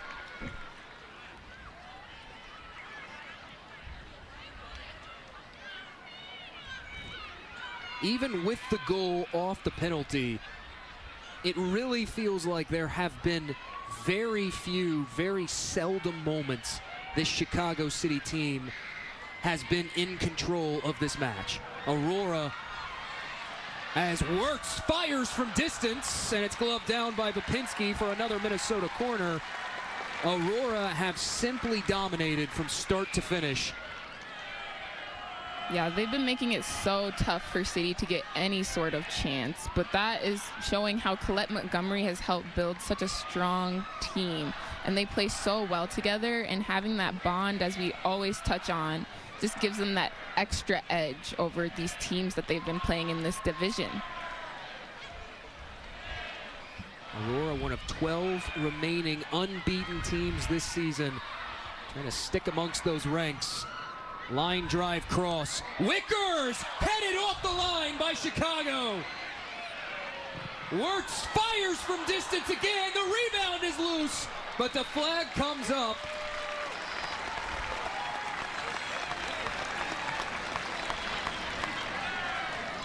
Great save by Molly Vipinski right there, especially having Kaylee Chambers on her can be dangerous situations, and she still was gritty about it, grabbing that ball. A 10-save effort this evening for Molly Vipinski. 2 of the 4 goals, though, own goals for Chicago City. So it's very hard to fault her for all 4 of them. And of course, the other 2 goals were just perfect placements by Minnesota, just out of the reach of the 5'10 Vipinski. But she has done her part in trying to help the Chicago City team to a win. It has just not been City's day, as Soto whistled for another foul. Yeah, Soto grabbed Morgan Stone's jersey, and that's just not allowed at all. So that was the right call.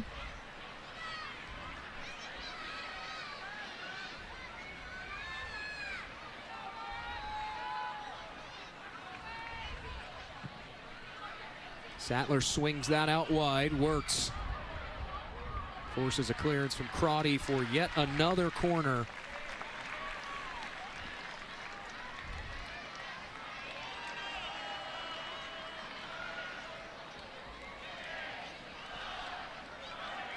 Aurora with 10 corners tonight, 18 shots, 14 of which have gone on target.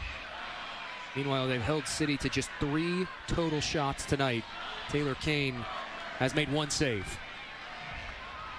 Another low in-swinging ball, again cleared off the line by City.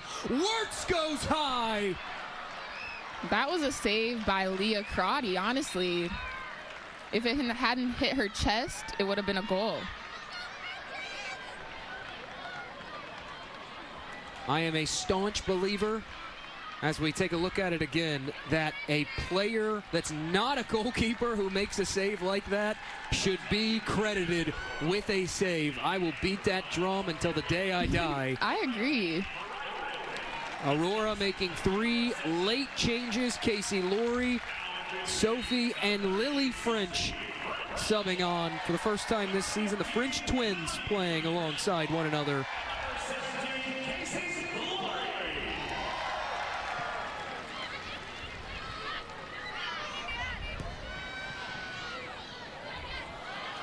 Lily French trying to slip it through. It results in a throw-in for Chicago, who looks set to counter with 2 of their final changes in this match.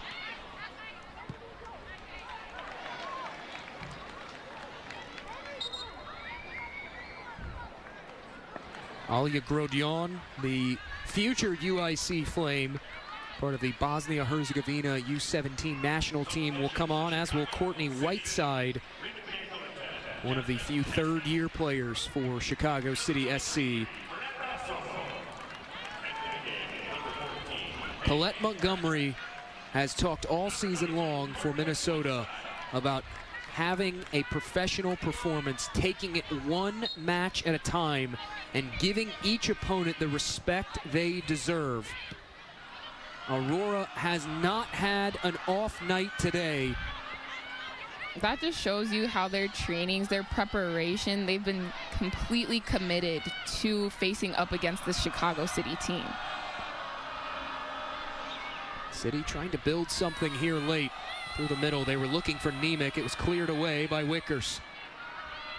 Takes a fortuitous Chicago bounce all the way back down. However, Lily French will corral this one in.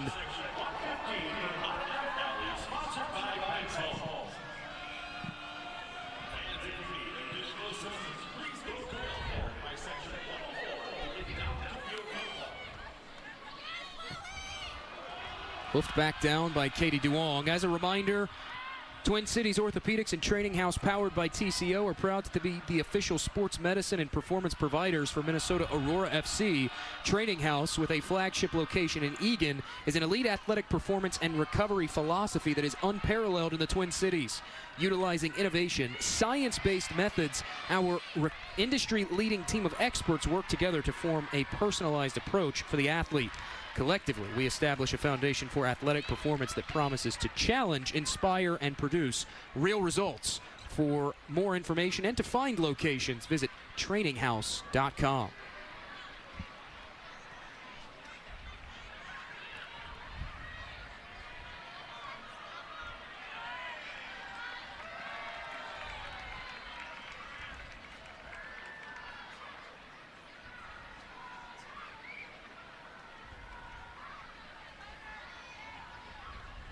Casey Laurie and Minnesota will have a throw.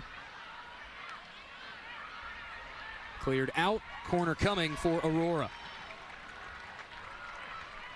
Before Aurora takes this corner, a reminder that today's Pride match is presented by the St. Paul and Minnesota Foundation. As Minnesota's largest community foundation, they envision an equitable, just, and vibrant Minnesota where all communities and people thrive. The St. Paul and Minnesota Foundation works consistently to further their mission to inspire generosity, advocate for equity, and invest in community-led solutions.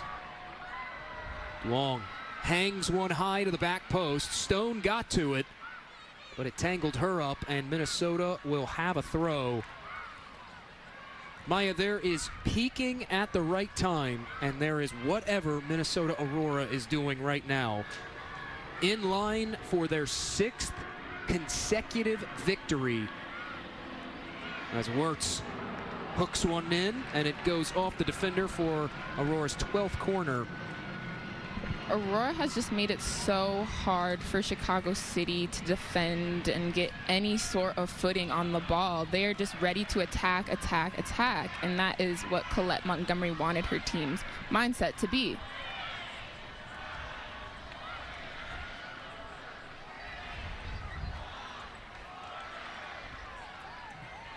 Duong, line drive, falling through.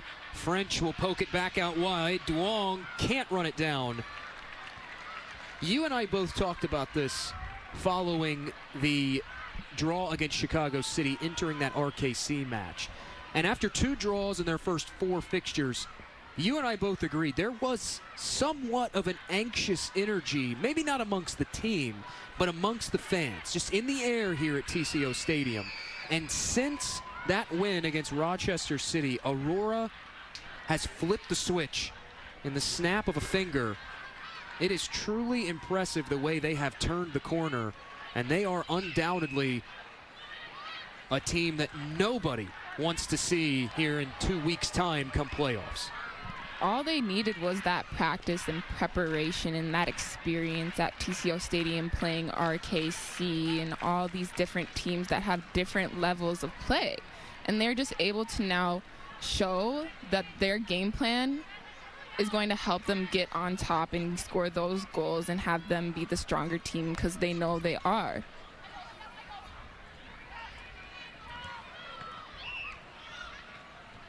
French battling in there with Castanon as Laurie intercepts.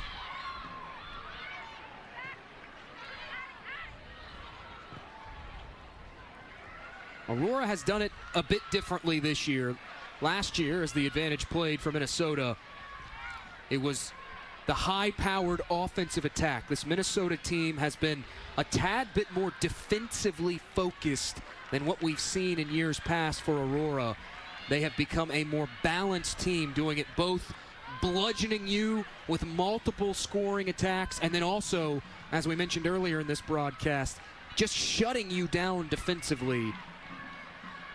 And that's kudos to just the USLW just growing so much in each team now, also having that mindset that they want to be more aggressive on the attacking end that we haven't seen in the past. 6 minutes of stoppage time have been indicated for by the fourth official, and Taylor Kane will just smartly lay on that. Doing everything she can just to waste the time so they can contain that energy.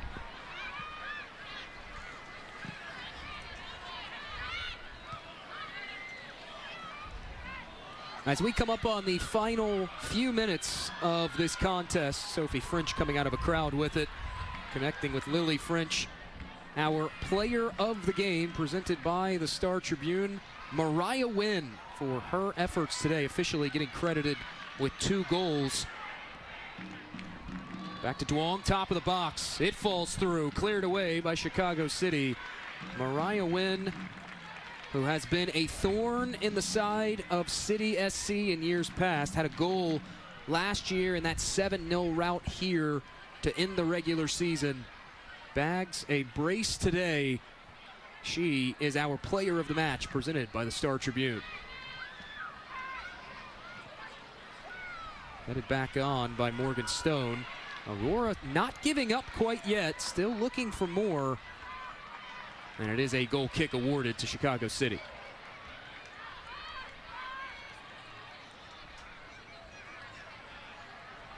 Shifting focus to Minnesota's upcoming match, Aurora will travel to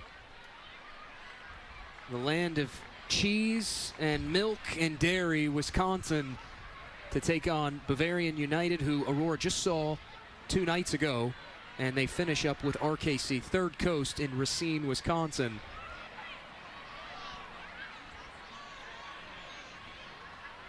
Aurora picking up a 7-0 victory against RKC earlier this year in their home opening match. What do they always say? Time flies when you're having fun. Cannot believe that that was just about a month ago, back May 30th. And I remember Colette Montgomery emphasizing to the team, you only play your home opener once, and just to relish in it and be thankful for it. And now it's the last home game day, so very bittersweet. Still 2 more matches to go for Aurora before the playoffs. After this, however, this result, a massive step toward securing a playoff berth. Wirtz fighting through a challenge. Now Wirtz goes wide. Wirtz wanted to make sure to get that shot off quick because the defender was on her tail. She's so quick and dangerous in that position. That was so close to getting into the back of the net.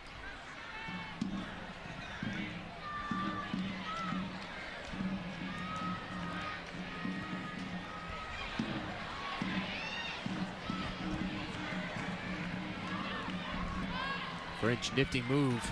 Now wants to serve it out wide to Tess Wirtz, and instead finds the touchline.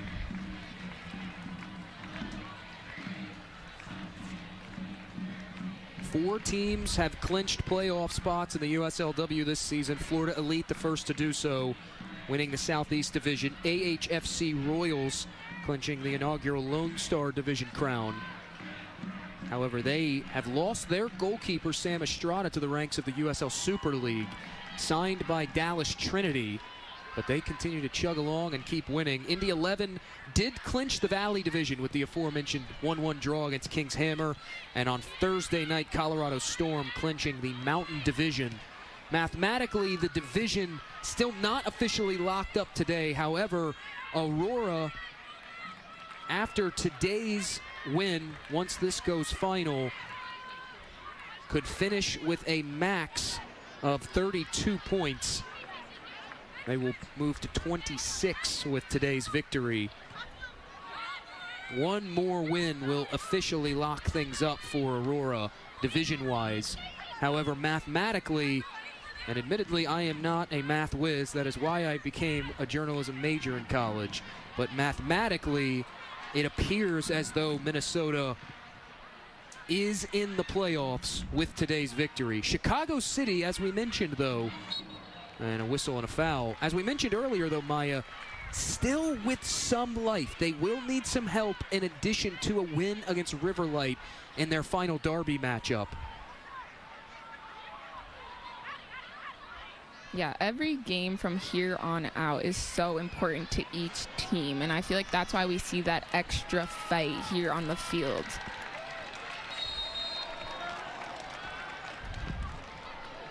Kane gets things restarted off the free kick, headed back on by Chambers and volleyed away by Chicago City. This has definitely been one of the most aggressive matchups that Aurora has faced this season. A whistle and a foul against Chicago City.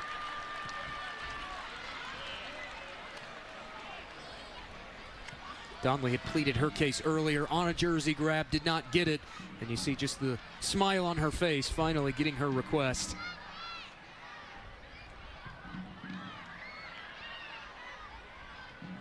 This Heartland division has been such an improved division over last year.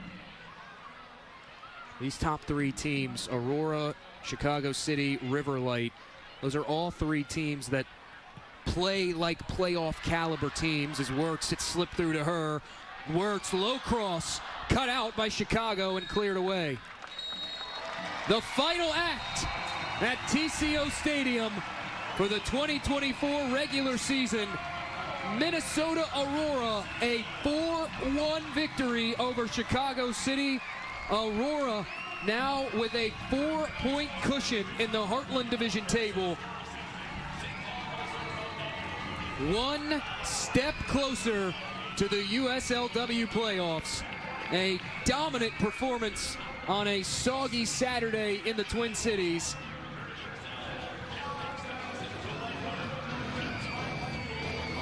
We'll head to break on Fox 9 Plus. When we return, the post-match report.